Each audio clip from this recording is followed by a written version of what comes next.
Hey guys, हास ने finally ये अनाउंस कर दिया है कि अगले साल उनके ड्राइवर्स कौन होने वाले हैं। एक 35 साल का बंदा निकल रहा है सेबेस्टियन वेटल, तो दूसरा 35 साल का बंदा आ रहा है निको हल्केनबर्ग।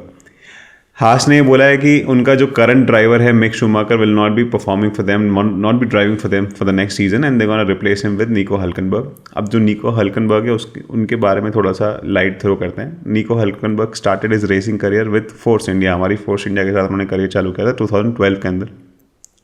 13 के अंदर वो सॉबर चले गए थे, 14 में वापस आए, stayed here for 15, 16, then went ahead to Renault and stayed there till 2019 and then बस इसके बाद उनका जो करियर था वो यहीं तक था। बट वो कई टीमों के लिए सब्सिट्यूट करते थे, specially racing point.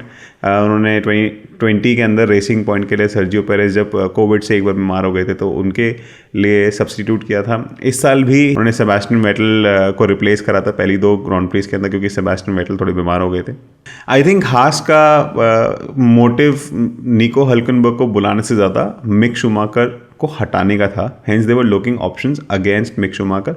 I tell you why. Mick Schumacher ने फॉर्मूला 1 के अंदर अभी तक 2 सीजन बताए हैं जिसके अंदर उन्होंने इतने सारे क्रैशेस कर दिए जितने लोग अपने करियर में नहीं करते हैं। 2021 की अगर बात करें तो इमिलिया रोमानी ग्रांड प्री के अंदर उन्होंने पिट लेन एग्जिट पे क्रैश कर दी थी सेफ्टी कार के पीरियड में, विच ब्रोक इज फ्रंट विंग।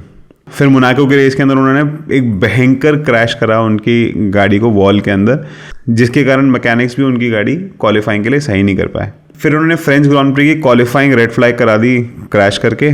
फिर उसके बाद हंगेरियन ग्रांड प्री के अंदर उन्होंने क्रैश कर दिया FP3 के अंदर, जिसके कारण वो क्वालिफाइंग में पार्ट नहीं ले पाए। फिर उनका उस सीजन का लास्ट क्रैश आया सऊदी अरेबिया के अंदर जब उन्होंने लैप 8 के अंदर गाड़ी बैरियर में लगा दी, जिसके कारण रेस रेड फ्लैग हो गई। उन्होंने अपने डेब्यू सीजन के अंदर सेकंड लास्ट फिनिश करा ahead of his teammate Nikita Mazepin, but scoring no points. अब इस सीजन 2022 के अंदर उन्होंने सऊदी अरेबियन ग्रांड प्री के अंदर एक हाई इम्पैक्ट क्रैश करा क्वालिफाइंग के अंदर। फिर इस साल के मियामी ग्रांड प्री के अंदर वैसे तो वो टॉप 10 पे चल रहे थे, बट 3 लैप्स रहते उन्होंने अपनी गाड़ी बढ़ा दी सेबेस्टियन वेटल की गाड़ी में। फिर इसी साल की मोनाको ग्रांड प्री के अंदर वापस उनका एक very high very dangerous crash हुआ जिसके अंदर उनकी गाड़ी ही स्प्लिट हो गई 2 में, कॉजिंग दी रेस रेड फ्लैग। और हाल ही में जापानीज ग्रांड प्री के फर्स्ट प्रैक्टिस सेशन के अंदर भी उन्होंने अपनी गाड़ी का आपा खो दिया। एक्वाप्लेनिंग के कारण उनकी गाड़ी बैरियर से टकराई और उनका फ्रंट विंग टूट गया। अब देखो, कोई भी गाड़ी को नुकसान होता है, हमारी भी गाड़ी को जनरली चलते हुए नुकसान होता है तो पैसे लगते हैं। अब फार्मूला 1 की गाड़ी को जब नुकसान होता है तो वो पैसे करोड़ों में लगते हैं। तो हास जिसके पास सबसे कम बजट है पूरे ग्रिड के ऊपर, वो ये अफोर्ड नहीं करती है। प्लस एक पॉइंट है कंसिस्टेंसी का भी। जब भी मिक शूमाकर क्रैश नहीं कर रहे होते हैं तब वो उनके जो रिजल्ट्स हैं बहुत इनकंसिस्टेंट होते हैं। प्लस उनका जो क्वालिफाइंग रिजल्ट भी रहा है वो ऑब्वियसली केविन मैग्नुसन से आउटशैडो हुआ है। अब देखो, going into the season I was not expecting a lot from Mick Schumacher competing with a guy like Kevin Magnussen. Kevin Magnussen is a seasoned driver and he will always outshine a growing, a learning Mick Schumacher. It was never expected कि Mick Schumacher will do that. But Kevin Magnussen के पास आज 25 point है and Mick Schumacher के पास सिर्फ 12. Plus Kevin Magnussen का वो जो Brazil का पोल है, that also shows that what Haas's car can do and what is missing from the whole equation. And I think exiting Mick Schumacher from that equation and entering Nico Hülkenberg in that equation probably proves better, is because Nico Hülkenberg will bring that consistency, that stability and assurance that the car is to be used at the maximum capacity of what the engineers and the designers are making the car of. So Ferrari generally give out their engine components on a certain discount if any customer team helps them and helps their junior driver to perform in the car in Formula 1. But earlier this year we saw Mick Schumacher being removed from the Ferrari Junior Driver Academy program. So hence the added motivation of Haas to keep Mick Schumacher in the place, that monetary benefit also was removed. So I think that also triggered this decision. अब देखो, इस point पे हास जो है ना, एक race remaining 2 point आगे है at 8th position from Alpha Tauri. वो 37 पे है, अल्फा टाउरी 35 पे। अगर मिक शूमाकर ने थोड़े और पॉइंट्स कमाए होते या फिर अगर मिक शूमाकर के अलावा कोई और भी ड्राइवर होता जिन्होंने बेटर परफॉर्म करा होता, कंसिस्टेंट परफॉर्मेंस दिया होता, तो शायद ये गैप बड़ा होता।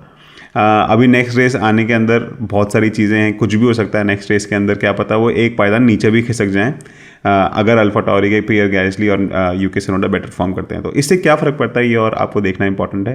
देखो, हर एक पोजीशन के ऊपर मिनिमम 12 से 14 मिलियन डॉलर्स रखे होते हैं। इस पॉइंट पे भी जब हम हमारे पास एक बजट कैप है, बजट कंस्ट्रेंट है, we can not spend more than a certain amount of time, certain amount of money, and that too around 140 million.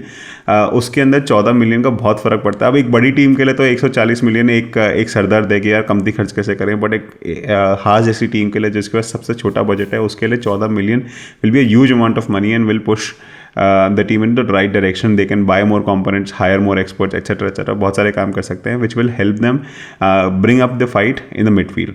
All in all, I think this is a temporary solution for Haas. कितने साल और इन दोनों को चलाओगे भैया?